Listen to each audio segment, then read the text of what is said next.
Yes.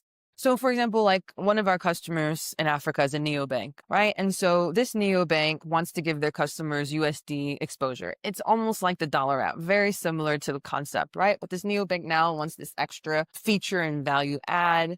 This Nigerians want now to be able to have access to USD, and it's very simple. So what we do is we provide them the wallet infrastructure so that they collect Nigerian naira.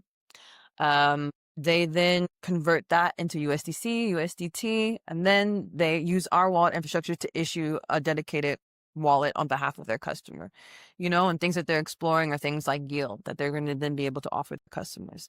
And then that customer, once they're ready to off ramp, they just off ramp back into Naira. They're none the while there was stablecoin, right? And so like so many use cases, you see that here, and it's so real. Like I was literally just talking to some of my ex Uber friends this morning, and they're like, yeah, like I love this stuff. Like they're really telling me about 2-3 different apps that he was using that gave him now these USD accounts because he's a Colombian living here in Mexico, wants to get more access to USD, wants to be able to park his funds, in stable coins. And so is using all of these different, UX friendly experiences to do that.